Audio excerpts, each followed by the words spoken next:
मैं अभी ब्रिटिश राज नैनीताल में हूँ और आज आपको मैं ब्रिटिश एरा के नैनीताल के बारे में बताऊंगी। नैनीताल की खोज 1841 में हुई थी और उसी समय से ये भारत का लंदन कहलाया। जब भारत के दूसरे हिस्सों के लोग ब्रिटिश काल के दौरान नैनीताल आते थे तो उन्हें ये एक विदेशी भूमि जैसा लगता था और दोस्तों ये बिल्कुल सच है।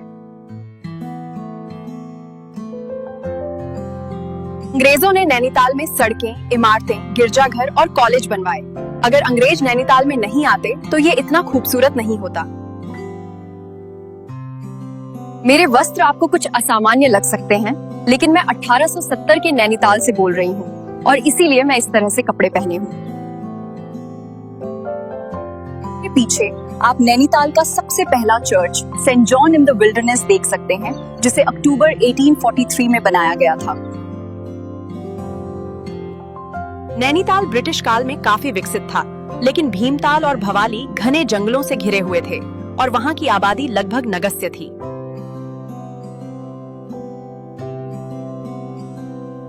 अंग्रेजों को नैनीताल से बहुत प्यार था और भारत की आजादी के बाद भी उनका यहाँ से जाने का मन नहीं करता था, क्योंकि वो नैनीताल को अपनी सिटी मानते थे।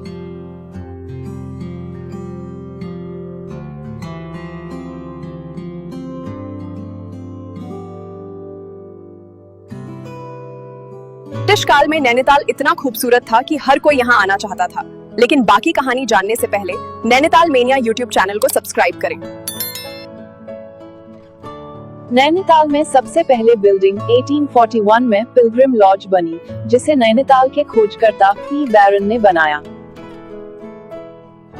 नैनीताल में 18 सितंबर 1880 में हेवी लैंडस्लाइड आया, जिसमें 151 लोग मर गए थे।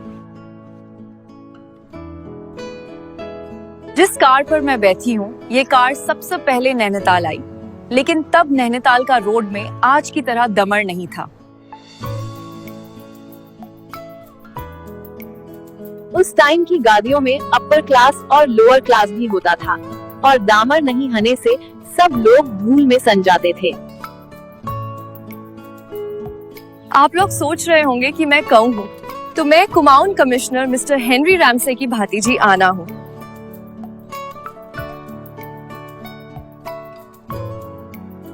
जो और मैं 1850 के नैनीताल में ही पैदा हुई हूँ।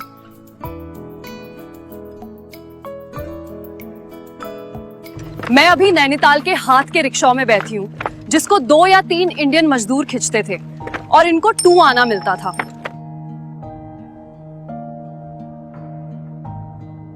मुझे बहुत बुरा लग रहा है क्योंकि ये लोग मुझे मल्लीताल तक छोड़ेंगे और इन्हें मैं सिर्फ 2 आना दूंगी।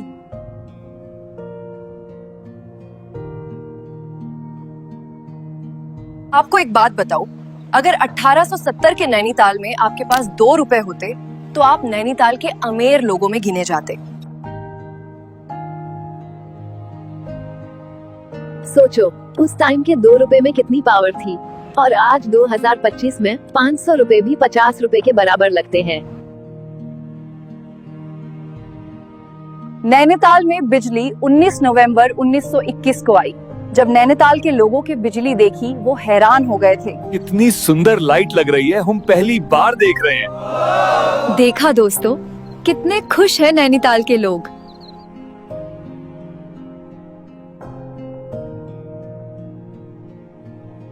नैनीताल 1880 के टाइम तक काफी फेमस हो गया था। तब यहाँ भीमताल, हल्द्वानी और रामपुर से लोग व्यापार करने आते थे। अभी मैं चर्च के सामने हूँ, लेकिन डर लग रहा है क्योंकि 1880 के नैनीताल में इतना घना जंगल है कि यहाँ बाघ तेंदुए दिन दहाड़े घूमते हैं। मैंने कहा था ना कि नैनीताल में बाघ और तेंदुए रोजाना दिखाई देते हैं। मुझे अभी सच में डर लग रहा है। ये है 1858 का CRST स्कूल, जहाँ अंग्रेजों के बच्चे पढ़ते थे, लेकिन अंग्रेज लोग यहाँ इंडियंस के बच्चों को भी पढ़ने देते थे। ये नैनीताल का 1869 का ऑल सेंट्स कॉलेज है, जहाँ ब्रिटिश लड़कियां पढ़ती थी। यह नैनीताल का सेंट मैरी स्कूल है, यहाँ भी अंग्रेजों की लड़कियाँ पढ़ाई करती थी। यह भी नैनीताल का सबसे अच्छा स्कूल है। 1880 की नैनीताल मॉल रोड में घूमने का एक अलग ही अंदाज था। नैनीताल की मॉल रोड अभी लंदन जैसी लग रही है।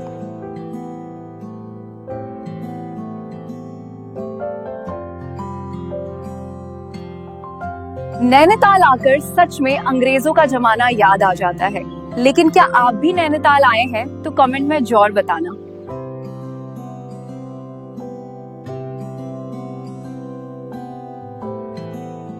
अंग्रेजों को नैनीताल से बहुत प्यार था और भारत की आजादी के बाद भी उनका यहाँ से जाने का मन नहीं करता था, क्योंकि वे नैनीताल को अपनी ही सिटी मानते थे।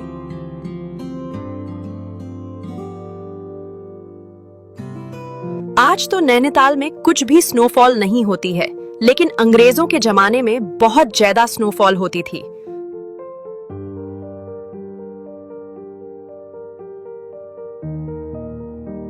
अगर आप 1870 के नैनीताल में होते तो ऐसे ही स्नोफॉल का एंजॉय करते।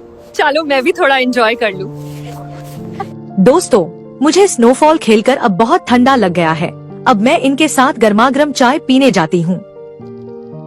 अंग्रेजों ने जितना डेवलप शिमला, मसूरी और दार्जिलिंग को नहीं करा, लेकिन नैनीताल को करा, क्योंकि उनको नैनीताल सबसे ज्यादा पसंद था।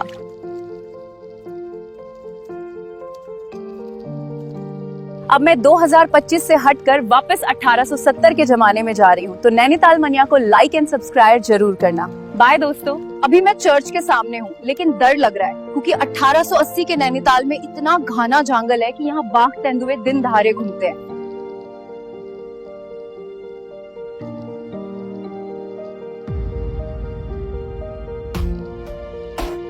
ये वीडियो नैनीताल मानिया के ओनर संदीप ने बनाई है, तो इनके चैनल को लाइक, शेयर और सब्सक्राइब जरूर करें।